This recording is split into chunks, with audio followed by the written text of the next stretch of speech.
my mom, like since I was a kid, she's been drilling into my head, Hmm. don't ever take no for an answer. Like if it's no, try again next year, try again next week, try again whenever. So just being very consistent in, okay, you said no right now, but it doesn't mean no forever.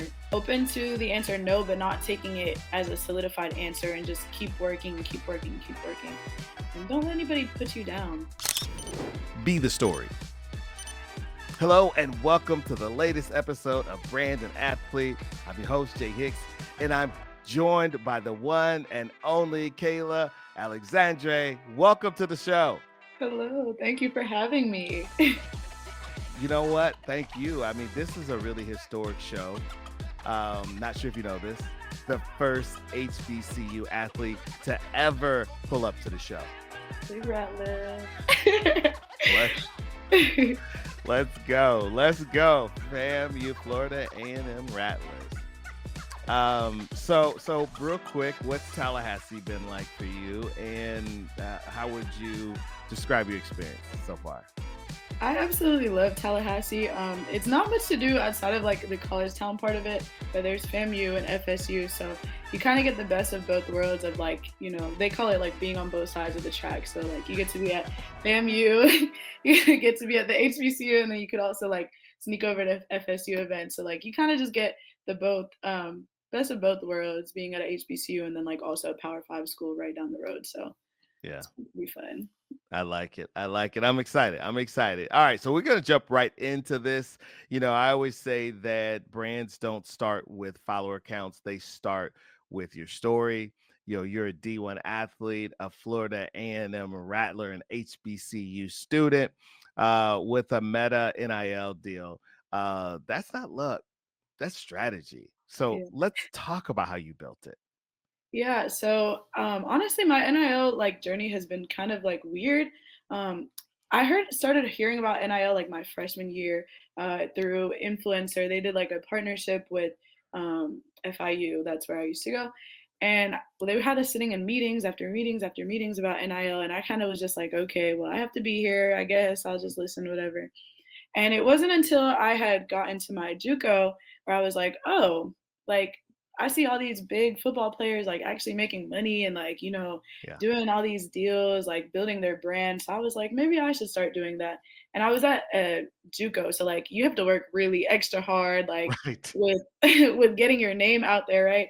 So I started reaching out to brands that I like wanted to like work with or like I really liked, whether it would be for like free products or like that kind of thing, like UCG, UGC, like stuff, like Yep. just posting like just random photos of their products and stuff like And that. do you want to tell people what UCGU, user generated content, is? Do you want to share with them real Yeah, quick? it's just kind of like where like it's not so much like about me, it's about like the actual product. So just posting like the product and like just cute photos of it and all that stuff. Like yeah, so I did that for a little while, and then I actually got my first like bigger NIL deal with Insomnia Cookies.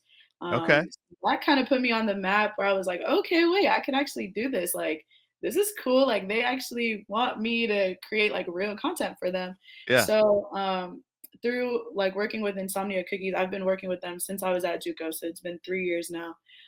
Where I just post content for them, like, and it's honestly so awesome, like building a brand because like people know you for that. So like now Yeah. I see people on campus and they'll be like, hey, like, we should go to Insomnia sometime, like, like I know you're the Insomnia girl. I'll be like, yeah, like let's go, like whatever. So it's just awesome making like connections and stuff like that through building your own brand.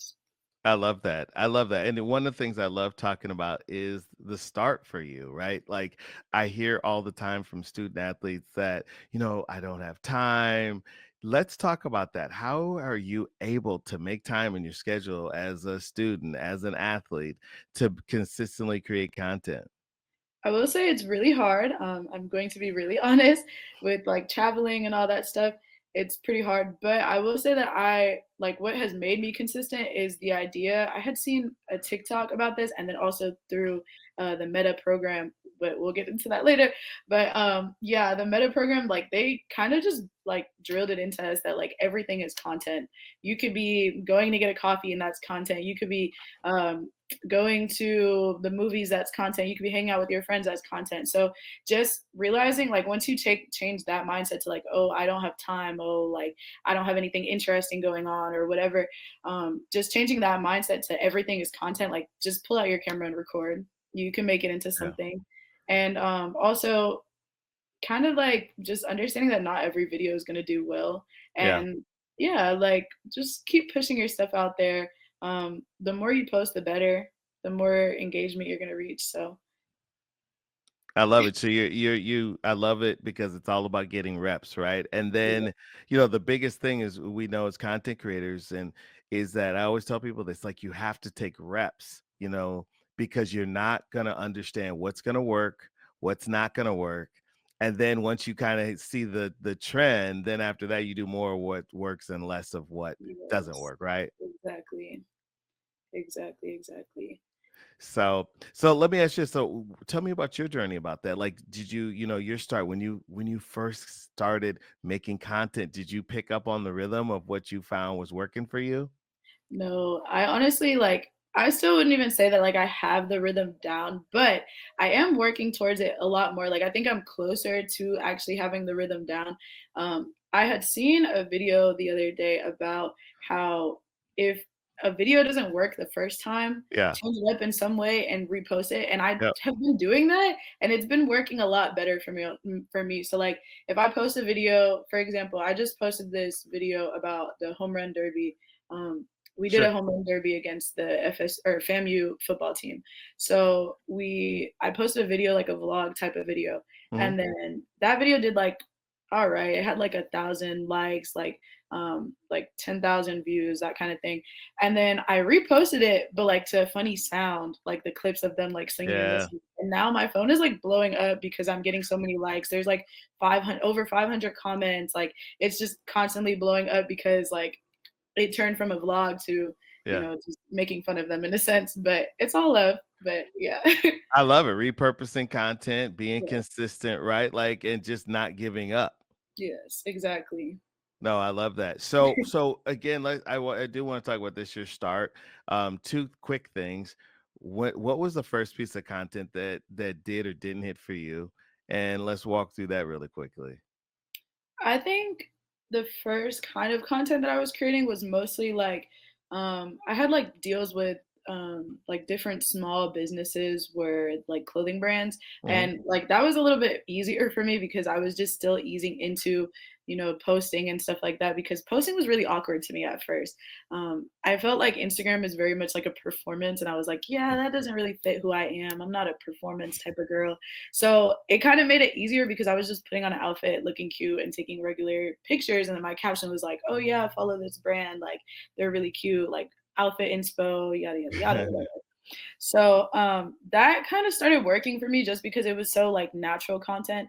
It gets more into like when you have to do like certain products and like reviews and like that kind of stuff where it gets a little bit unnatural and you have to be a little bit more creative and make it more personal to you. Hmm. Um, so I'm shifting more into that, but trying to still figure out how to like make it more personal instead of it being like people are scrolling through my feed and they're like, oh, another Kayla ad, you know? So that kind of Yeah.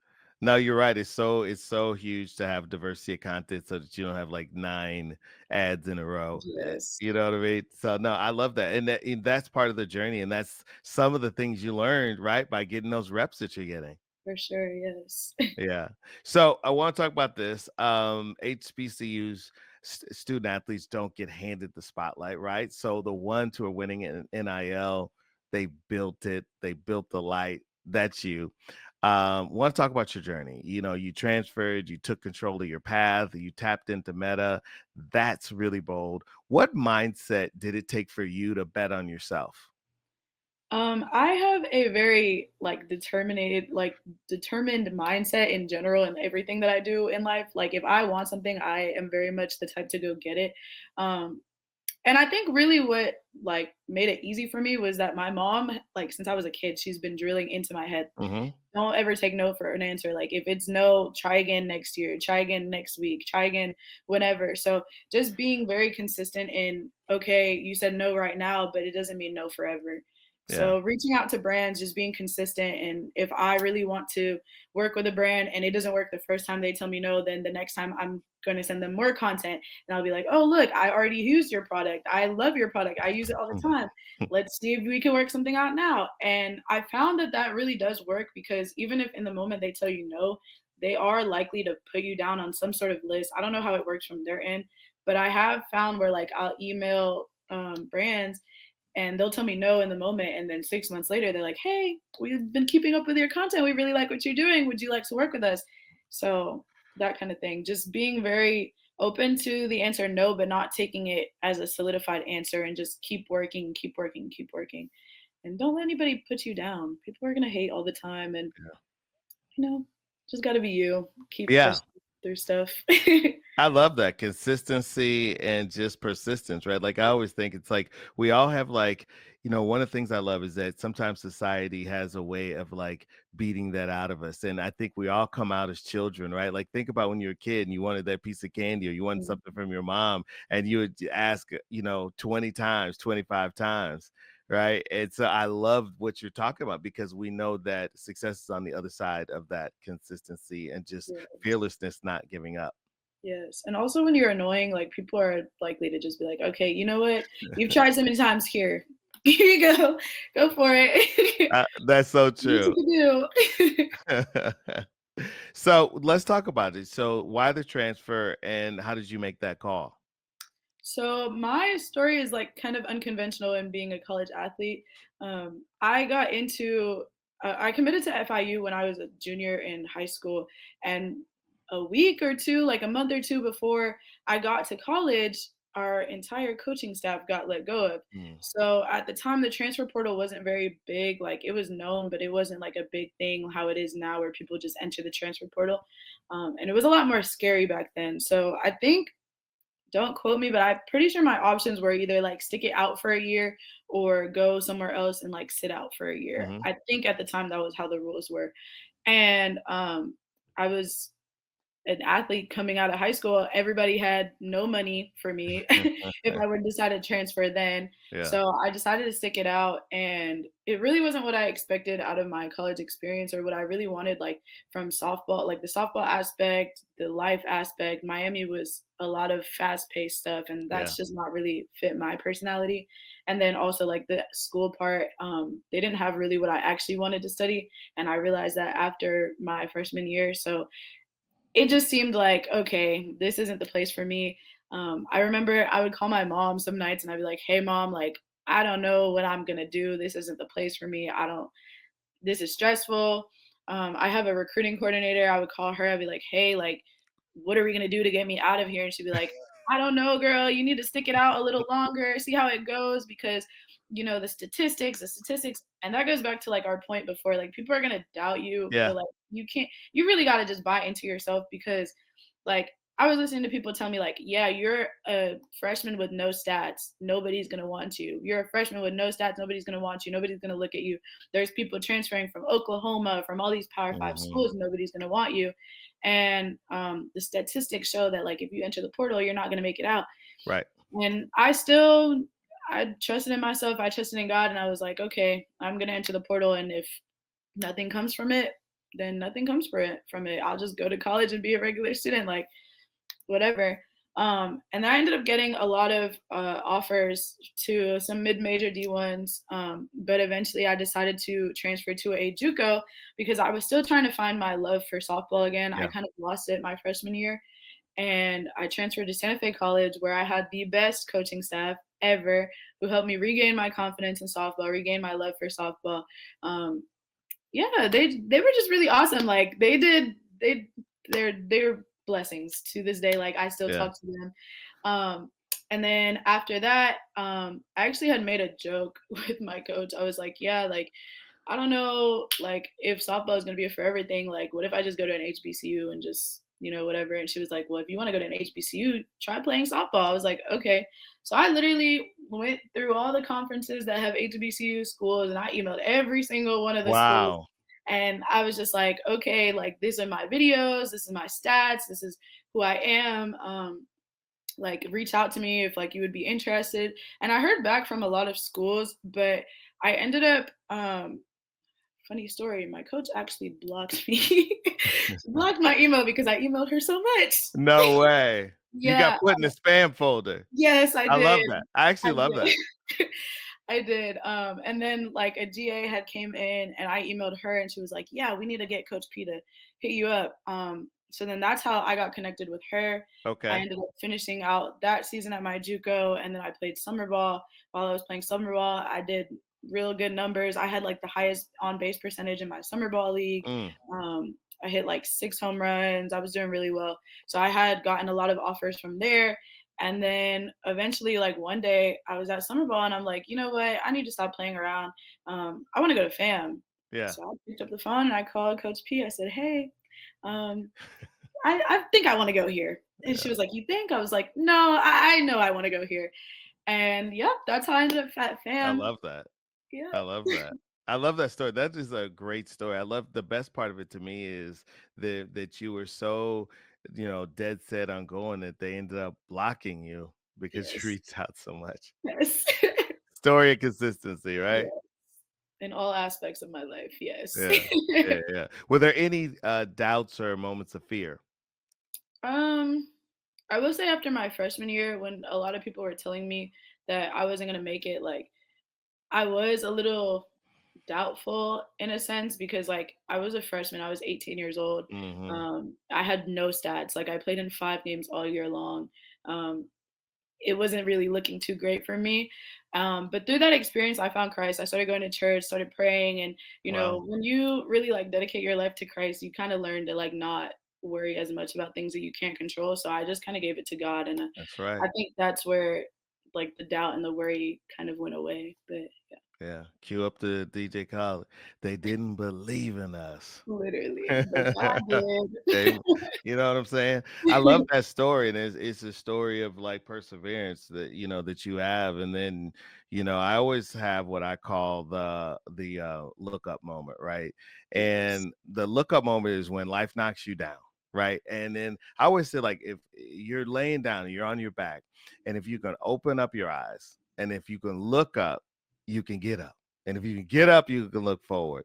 So that's kind of what the conversation right now is like. When was that moment for you that you got knocked down, and then what helped you to get up? I think my JUCO experience for sure in general was what got me up because when I got into JUCO, like I had these D1 offers. I had probably like 15 D1 offers out of FIU with no stats, but like I still didn't really like believe in myself because of how my experience was there, if that makes sense. Hmm. Um, Not really being played to my full potential, or my coaches didn't really believe in me the way that I believed in myself. So that was really hard for Right. me at FIU. But when I got to my JUCO, like I didn't really believe in myself, but my coaches and my teammates believed in me, and they drilled that in me every single day. Like Yeah. the first month of practice, I'm pretty sure I cried every single day at practice Wow. on the field. And my coaches, they were like, "Listen, like I know you're going through stuff, but like you're such a good player. Like you need to lock in. Like you're such a Yeah. good player. You just need to find it within yourself to continue to be that player and bring yourself back." And I would have days where I would just be like, "Coach, like I was so good. Like I was so good. I don't know what's happening." And she'd be like, "All right, well, get in the box. Come on, swing the bat." And I would swing the bat, start hitting the balls out the park, and she's like, "Okay, so what are we talking about now?" Like I love you're that. still good. Like, so I think that was my look up moment, where everything just kind of started to fall into Hmm. place. And yeah. Yeah, and I love that because we know in creating content and in life, like, there's gonna be so many obstacles that come your way. Mhm. And I think sometimes that's what's missed in content creation in life, right? Like like you said earlier, everything's not gonna hit. But it's like, okay, or maybe you go a direction, you start something like, man, this isn't working. Like, is this the thing for me? And so I always think it's great to have these conversations so that someone like yourself who right found your your purpose, found your way, and then like now you're like, look, I'm over here in the NIL meta program. You know what I Yeah. mean? So I think it's a testament that what do you feel like is the thing within you that helps you? Because the reason why I say is I think a lot of people struggle in content creation with this. Yeah. I will say that I think within me, like myself, my family has built me to be like this really strong person. Yeah, They don't let me miss a beat. So I feel like in general, like they have always taught me that somebody's gonna kick you down, you gotta get right back up and yeah, better. So just always I guess being persistent, like we said before, and being consistent and just knowing who I am and trusting in who I am, and that, if this person rejects me, the next person might not. And, there's always an opportunity for you out there. And just put yourself out there. The worst that somebody could say is no, and then you move on to the next thing and you get better from it. I just don't really think that I take things to heart like other people do. Like some people mhm, will sit back and cry about, an opportunity that wasn't given to them, but maybe it's not your time. And right. just understanding that, maybe this wasn't for you, but the next thing is. And you can't really compare yourself to other people because other people's journeys are different. So just really like staying in your own lane and trusting in who you are and understanding that there's always going to be an opportunity for you. Yeah, I think that's so true because sometimes it's not no, it's just not right now. Yes, exactly. You know what I mean? And I think there's so much power in that. And one of the things that we know is that content is not extra for athletes. It's essential, right? Like Yes, you're just one video away from that opportunity if you just show exactly. up with purpose. What's one thing that you learned about content that every athlete needs to hear? That it's about building relationships. I feel like when I um, realized that it's not just so much about just posting on social media, it's like building relationships with brands. And also, like, if you extend yourself out there, there's going to be somebody to, you meet so many mentors, you meet so many people that like are willing to help you, willing to teach you, willing to grow. You just really have to put yourself out there. So I guess, can you repeat the question? Because I had a really good point and I forgot what it was. What's one thing that athletes need to hear about creating content that you've learned? Oh, yes. So, yeah, that it's about like building connections and that will help you grow your content. And even if it's just like building connections with other creators, the Meta program helped me with that. Mhm. Like meeting so many other college creators. I watched all of their videos and I'm like, "Oh, wait, that's a really good idea. I can spin this." Or, "Oh, yeah, I like how they did that, but I could do this." Or even just watching like the different sports how they do stuff. So, just extending yourself out there, being willing to try new things and building connections with other people in your community. I love that. Because that's the social part of social media Yes. that so many people miss. They think it's just post and ghost. No, no, no, No. no. It's right. It's two-way conversations Yes. of reaching out to people, making actual connections, and then Yes. also like responding to the comments you get. Yes. Exactly. Exactly. You definitely have to build that connection with other people, and it helps like with content as well. Like I know with some of my teammates, they also do content. Well, yeah, some of them do content, and we Mhm. like collab, and that helps as well. Like Yeah, if you collab with other athletes, yeah. that you see double the amount of views. So yeah, Yeah, using your you're right. resources. Athletes, if you're out there, you're listening. Collabs are where it's at, right? It's introducing your content and you to a new audience, and vice versa, and it's like a mutual thing. And so I think it's great for you because you're finding someone you're aligned with. In this case, it's your teammates. If Mhm. you're not in sports, you're sports. Go find somebody else who's similar to you, right? That you guys can go out and have fun, and because you got to have fun while you're doing this. Yes, Um, literally. Can't make so it feel like a job. Right. So let's talk about this. How did you land the Meta's NIL Empower program? So actually, a girl from my hometown was in the program the year before or the semester before me, and I had seen her post about how she enjoyed her experience. So one day I'm just scrolling through Instagram, I saw that, and I clicked apply. I wrote my application, submitted it, and I honestly didn't think anything of it until I had heard back, and I'm like, oh wait, like I did that, like Meta. NCAA, like, this is so cool. Yeah. So again, that's just goes back to like just throwing myself out there to any opportunity and it's just really awesome that like they chose me out of however many athletes apply. I know it was a lot of athletes. Yeah. That's for sure. It had to be, but yeah, that was really awesome that they chose me. Especially like I consider myself a smaller content creator. So yeah, it's pretty No, awesome. I love that because you're just reinforcing that the people who are winning are being consistent and just right, you're one DM away, you're one application away from being in that place that you want to be. And you're a living example of that. What's one thing that you learned in the game at NCAA Meta that's changed how you look at things and your execution? Oh, this one is kind of deep for me because I am a senior, so this is like my last semester in undergrad. I have another year to play, but I don't know how that's gonna go. My life is just up in the air. But Yeah. um, I think that one thing that they told me that really like stuck with me is that we're in like our prime right now as college Mhm. athletes, even like as younger athletes. People want to know what you're doing. People want to know what you're eating. People want to know Yeah. what your schedule is like, what your routine's like, what you do in your free time, all of that stuff. So we're in our prime right now. Like, use this opportunity to build yourself and build your brand because next year if I'm not playing softball it's going to be Yeah. a lot harder for me because I don't have that brand. So basically they said like if you don't have a brand now you got to start building it because you're in your prime and then you can Yeah. carry that on when you're done. So just taking the opportunity that you have in front of you to build your network, build your content, build your Yeah. fan base, build whatever, to continue growing it in the future when you're no longer an athlete. So yeah. Yeah, you're right. You want to don't want to look back when you're 85 and say, "Man, what if Man, I I would had have it just right posted there. that content?" Exactly. What tools, platforms, or hacks have helped you the most?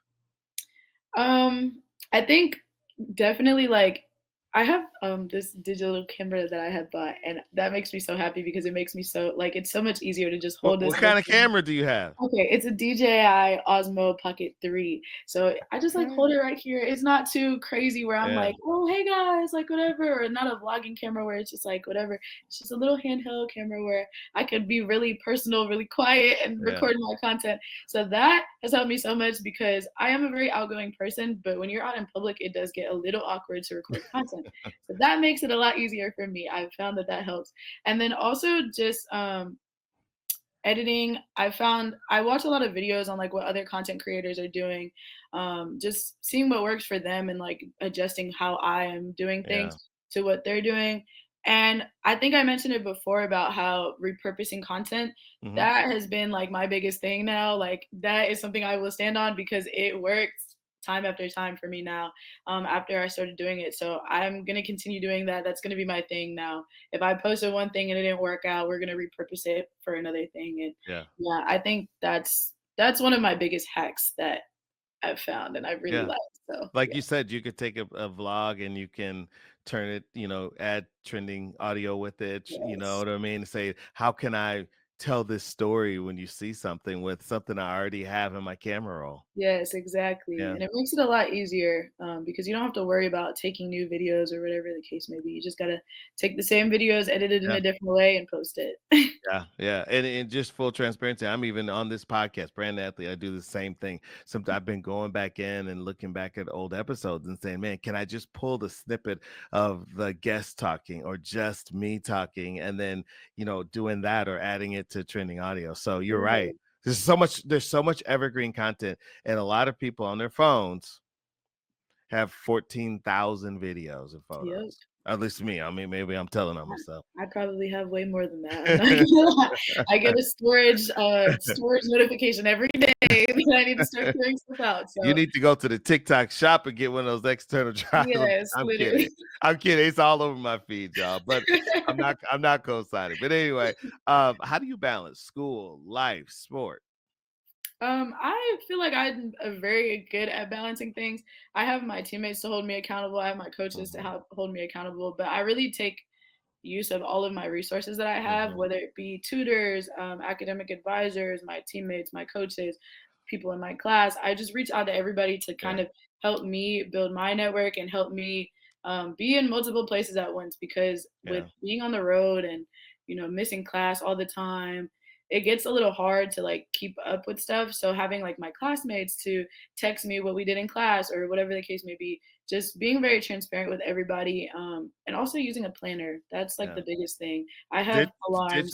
Digital or paper or both? I have both, and I have a like a wall calendar as well because I yes, love I'm it. very extra. And you see that my phone also has alarms, as you heard I in our I meetings. love it.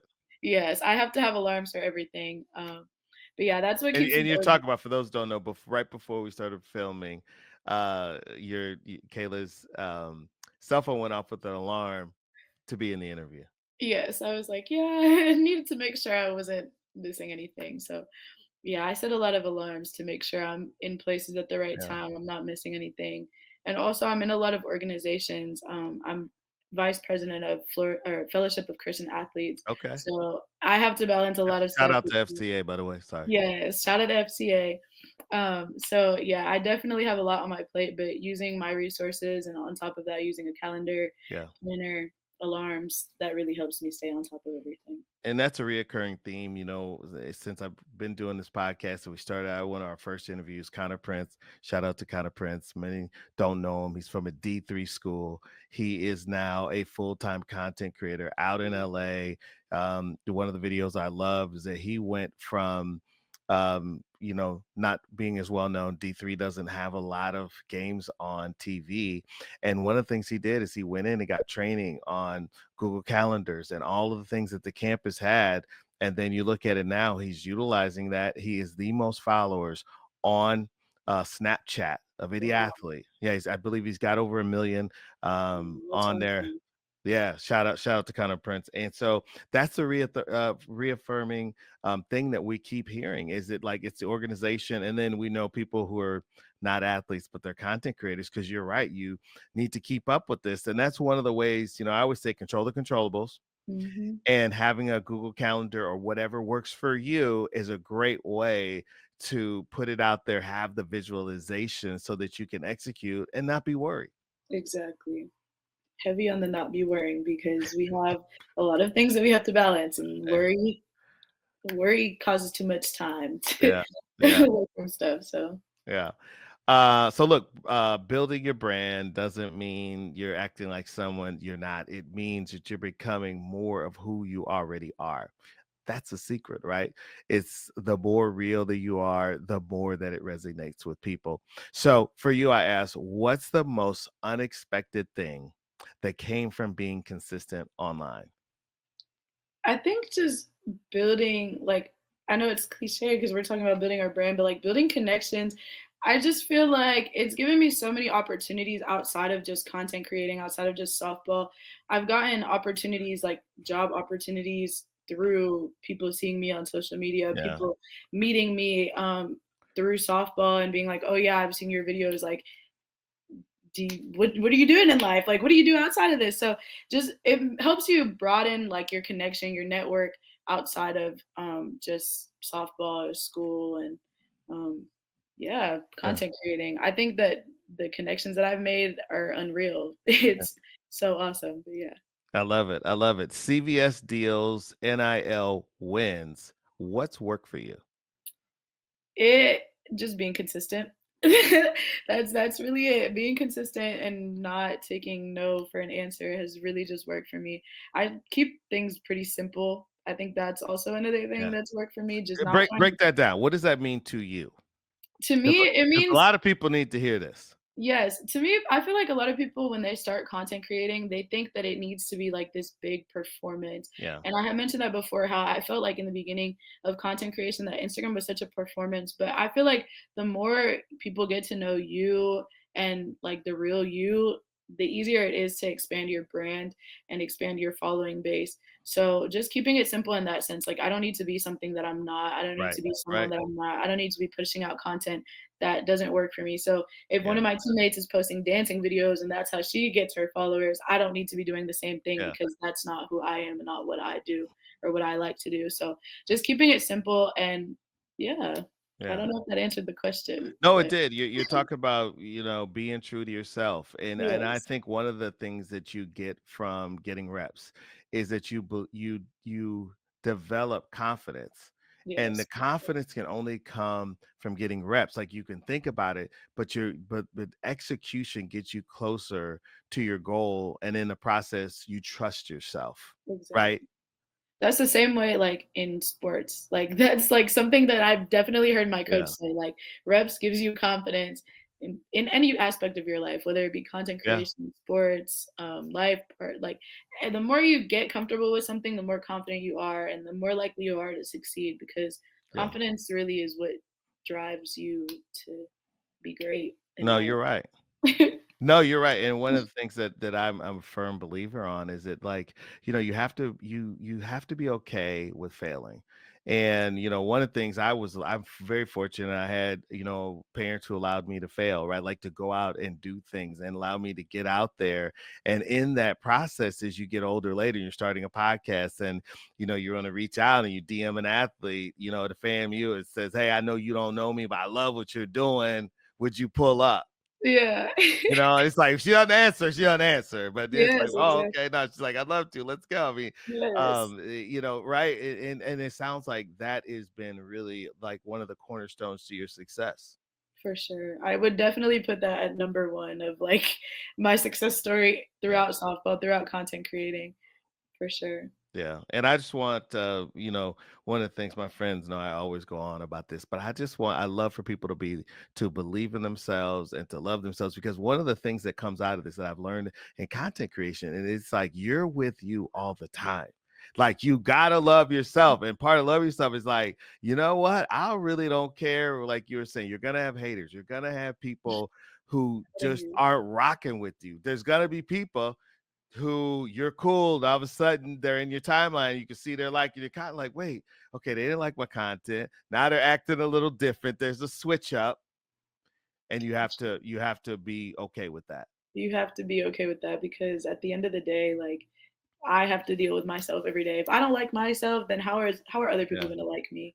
Like, you yeah. know what I'm saying? So, I think that's I like what you just said. I need to write that down. I like that a lot. Thanks. I'll clip it for you. I'll clip it. But Perfect. well, it's like, I feel like it's our conversation today, and you were talking about this earlier that the content today, we're just having a conversation. We're talking about what works for you, what hasn't worked for you, and just being yourself and sharing that, which is our content today. This is literally what you and I are just doing. So The circle. right, it's the circle. So what do you think about NIL for HBCU students? Is it different? Yes, no. If yes or no, then why? I will say I do think it is harder in some senses, but I think it also is very beneficial in other senses. So I'll go over like the harder part first.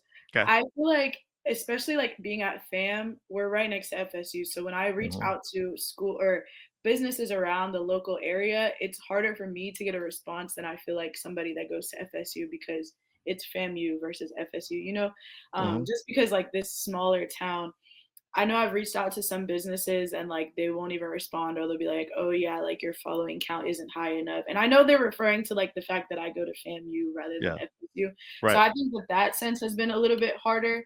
But also the alumni of being at a FAMU Rattler, like the alumni help you out so much. Proud. They're Like proud. they're proud and they will put you out there just because you're a Rattler. So Yeah. I think that our fan base, our culture, our family, like it runs deep. So that helps you in a lot of senses. And I know that other HBCUs are that same way because when we go play at other places, Yeah. they show up at those games Yeah. really deep. So I Yeah. know that other HBCUs are the same way. But I can only speak for FAM for Yeah. real because I've experienced it. But definitely, like the alumni, they will stick their necks out for you in any way, shape, or form just because you're a Rattler. So that has definitely helped me in NIL. With putting in connections, putting in a good word for me. Also just in life, like putting in recommendations for a job or yeah, like things like that. The alumni really have your back. Yeah. No, I love it. Tapping into community, using Yes. your resources, right? And not being scared to ask, right? Like all that can happen is people can say no, and you're in the same spot where you started, y'all. So come on, pull up. Exactly. Especially, oh, I will say for HBCU athletes, homecoming, that is the time to shine It because is. during homecoming, I was out there every single day, like, oh, hey, I'm Kayla Alexandre. Yeah, Nice to meet you. I'm studying computer science. I'm also an athlete. I also do content. And do you have any opportunities that could help me? yeah, Like those kind of things, building your network and not really being afraid because, again, like you said, they could say no and you're in the same spot you were before. And then you go on to the next person, they'll be like, yeah, yeah, actually, I work for this company. I'm the number one seller, or whatever the case may be. And they will put you on. So, yeah, yeah. definitely use your resources. Yeah. And full transparency, my mom, Kayla knows this, is a FAMU Rattler, and this is true. There is nothing like one in HBCU homecoming, and there's definitely nothing like FAMU. I grew up going to the games, and the networking is crazy. There are people who just graduated, like literally the last time, and there's people 80 something years old and everything in between. Yeah. Yeah. And it's a tremendous opportunity to develop relationships, right? And then, like you said, and tell people who you are, and most importantly, how they can help you. Yes, exactly. And they're always willing to help younger students, younger athletes, younger anything, especially like when we see like the football alumni, the boosters, those kind Yeah, of people, like they will stick their neck out for an athlete. yeah, So definitely using that to your advantage. And again, like building connections. If they don't help you right now, maybe they can help you yeah. 10 years from now. So, Yeah, and a couple quick hacks, guys, making sure that, hey, you're some of these people that you're meeting, making sure that you're finding them on LinkedIn, right? yeah. Sending a follow-up that's unique, right? That Yes, remembers you, because I think that is the right now, one of the most underutilized platforms I for agree. student athletes is LinkedIn. I If you're agree. not on LinkedIn right now, I'm going to need you to go right on your phone and go to the App Store and download it like 5 minutes ago. Yes, I agree. Because LinkedIn has given me so many opportunities Yeah. that any other social media has not. And I'm not gonna lie, again, I told you guys that I am very much I will spam you down until whenever I go like for career tips, I go and I find people with the job that I want in the future and I Yeah. add everybody. And then I'll send them a message, hey, I'm Kayla. Yeah. I'm a college student. I'm about to graduate. This is what I want to do in the future. I see that you do that. Would you mind getting on a call with me to talk Yeah. about how you like your job or what you would do different in your career and just discuss those things? And I've gotten on so many calls with so many people from all over the country, Yeah. just giving me insight on what they do, what they wish they did different, how I can get to where they're at, how they can help me. So definitely utilizing Yeah. that. That was a good one. LinkedIn. Yeah, LinkedIn. I'm Definitely. telling you, LinkedIn is the secret sauce. Like you said, you can reach out to people, and then also people that's already in your ecosphere from your university, and Yes. making sure you have all of them. So, no, I love it. That's a great hack. I know earlier we were talking about lookup moments, but I want to talk about this a little earlier, just circling back, as we kind of close out. What's one moment that tested your faith or your identity and helped you grow? What was one of those lookup moments? I'm going back to my freshman year. I'm telling you, I was like down in the dumps, like going from high school where softball was like my everything, like I didn't go to parties, I didn't go to events, I missed everything for softball because I wanted to be a D1 softball player. I Yeah. wanted to be that person, wanted to be that player. So just kind of having like my faith in myself tested, Mhm. my confidence tested because I wasn't playing. I wasn't really given an opportunity to play. I wasn't really being trusted in the way that I thought my career was going to go. So that definitely took a lot out of me, but it helped me grow in so many other ways because again, like that was like my first real time being Yeah. told no. And like again, my identity was in softball. My identity was for sure in softball. I Yeah. was Kayla, the softball player, nothing else. And when that kind of got shifted, when I wasn't the best softball player on the team, when I wasn't the best athlete at the school, when everything was being tested, and my identity was being tested, that's when I kind of had to find other hobbies, other things that I like to do. I had to learn who Mm. I was outside of just being a softball player. And I think that that is so important for younger athletes to hear as well, because I know you can get caught up in being a softball player, being an athlete, but you also have to have good mental health and also a life outside of softball. Because again, like with building your brand, it's hard to build your brand as just being an athlete because when you're no longer an athlete, what are you going to do then? Right. Yeah. So just finding your identity outside of just being an athlete. Like I know I found my identity within Christ. Like I Yeah. realized that nothing on this earth matters because at the end of the day, I want to be in heaven. So Mm. that kind of thing is really important. Don't get caught up in just being an athlete and Yeah. being, yeah, that being your entire identity. No, I love that. And then, that's when you're really exploring. That's when you're Yeah. getting to know who you are and your interest.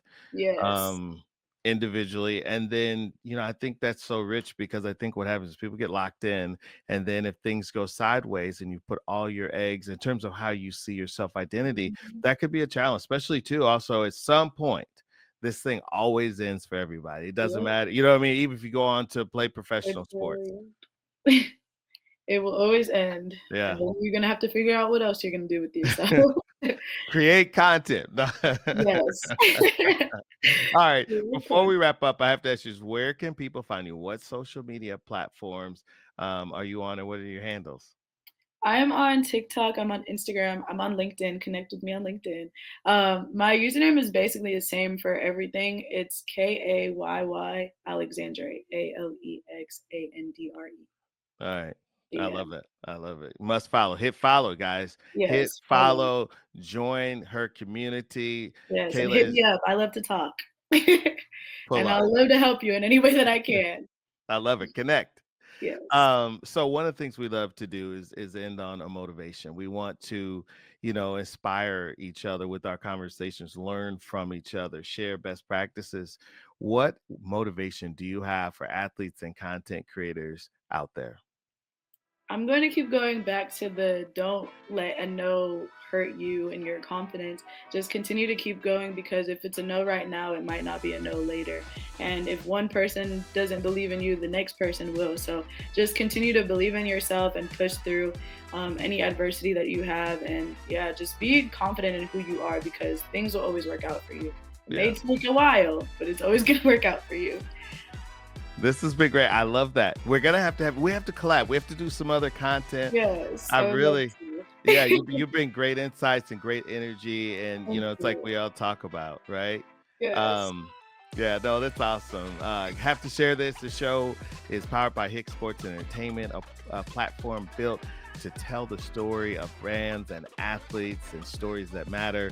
I'm so excited. If you guys love what we're doing, follow us at Brand&Athlete all over social media, and at Jay Hicks Official all over social. So we're just getting started, y'all. I have to tell you, thanks for coming on the show. I wish you the very best with your season, with your time at Florida A&M, and most importantly, as a content creator. Thank you so much. Thank you so much for having me. This was so much fun and I love the conversation. All right. Thanks, guys. See you soon. Be the story.